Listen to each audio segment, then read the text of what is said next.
other children, not only in Sierra Leone, but all over the world. Even in the darkest place you call, darkest in the sense of ignorance, they still are at the same advantage of being able to teach their language to their offsprings. How? Not without the help, with the help of a language, but by gestures, by showing things repeatedly, by naming the things in their presence, and by creating an interest in the new things they are saying. They imitate. And with the process of imitation, many a time what is taught to them they don't understand.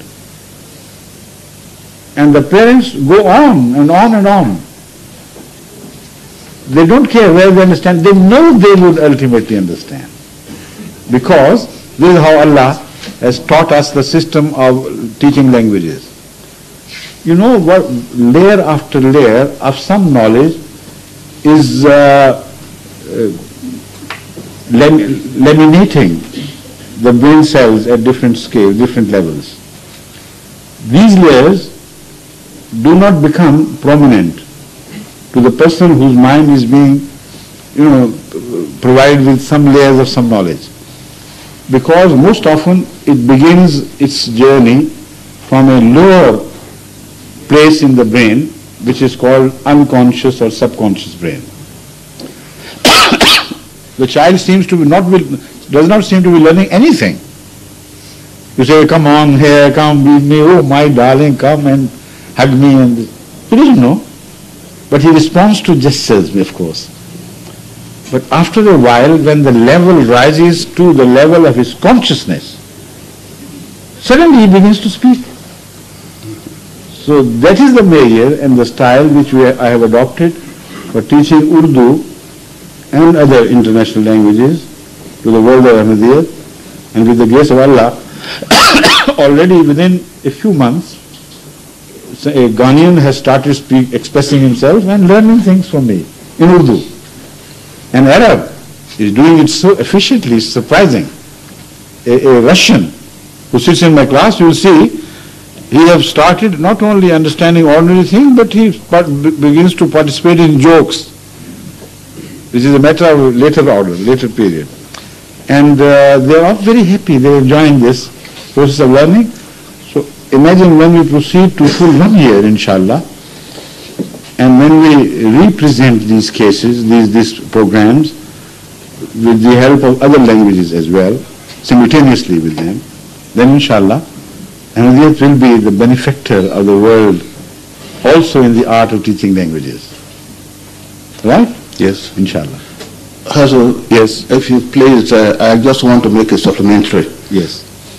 In as much as I appreciate that was, your gesture was an excellent one, for us in developing countries, particularly those in Africa, where television and video cassette recorders are a luxury for most people, I believe majority of the Muslims who would normally have wanted to benefit from these teachings will not be able to benefit from it. You know, what we are doing is we are opening more and more centers where all the people of the area will have the right to participate in these programs and benefit from them in whatever area they like.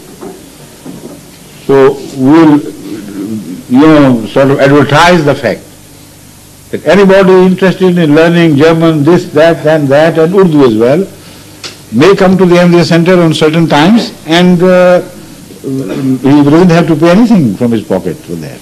Okay. Again, they will be permitted to copy them if they like.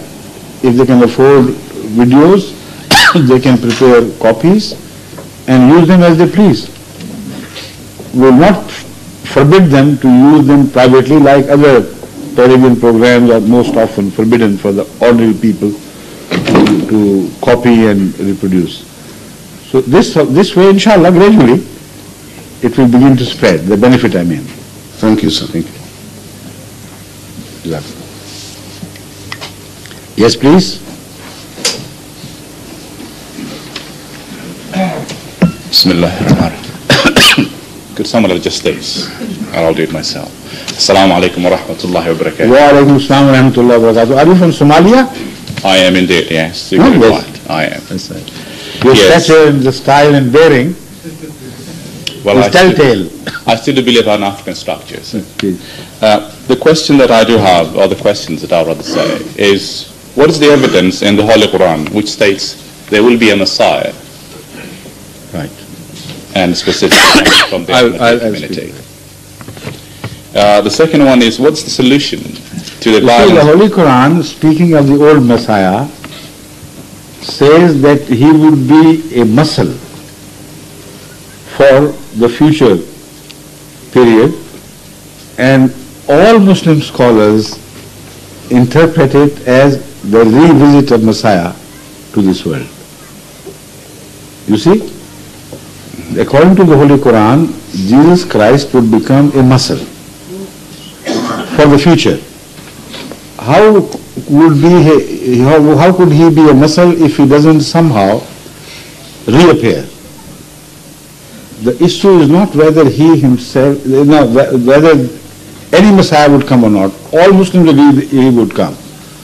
And it is based on some understandings of the Quranic interpretation. Quranic verses, okay? But the difference is whether it will be the old one or someone born in his character and spirit. We believe that he would be born, someone would be born in the Ummah of Muhammad Sallallahu Alaihi Wasallam, in the character of old Messiah, and he would not personally revisit. Now, as far as the Quran is concerned, it has mentioned these such prophecies elsewhere so obviously, without calling him a Messiah. But prophecies about the re-advent of Hadhrat Muhammad Rasulullah himself. If the Holy Quran speaks of the future reformer as if he would come to represent Hadhrat Muhammad Rasulullah so perfectly that his coming would be as if Muhammad Rasulullah had come again, then would you still insist that I should show you where Messiah is told to come again? What I'm asking for is a adillah. We do believe in the Holy Quran I'm telling and you. Hadith. Is there any In Surah adillah in the Jummah, Quran? in Surah Jummah, the Holy Quran says about the advent of Hazrat Muhammad Rasulullah Sallallahu Alaihi Wasallam, discussing that, هو الذي بعث في الأميين رسولا منهم يتلو عليهم آياته ويزكيهم ويعلمهم الكتاب والحكمة وإن كانوا من قبل لفي ضلال مبين. The statement is complete, isn't it? What is left there to further elucidate? It's a perfect statement, and because the Somalians understand Arabic, so I thought you would. But let me translate for the benefit of the others. I do. I'm a linguist. I speak so many languages. Yes. But, it's not a problem But understanding. most of the I'm still Somalians looking- understand Arabic well. But I'm talking of others. They might not have understood. This is a very important verse. It's speaking of the advent of Hazrat Muhammad Sallallahu Alaihi Wasallam. Surah Jummah tells, هو الذي بعث في الأميين رسولا منهم. It is the same God who is described with attributes just preceding this verse, who raised Muhammad Rasulullah from among the illiterate people of Arabia while he was one of them. Understand? But a revolution had taken place. Yatlu alayhim ayatihi wa yuzakkihim. Although originally he belonged to the same illiterate stock, but something has happened. God started revealing to him his verses, and he started revealing those verses to the illiterate people of Arabia.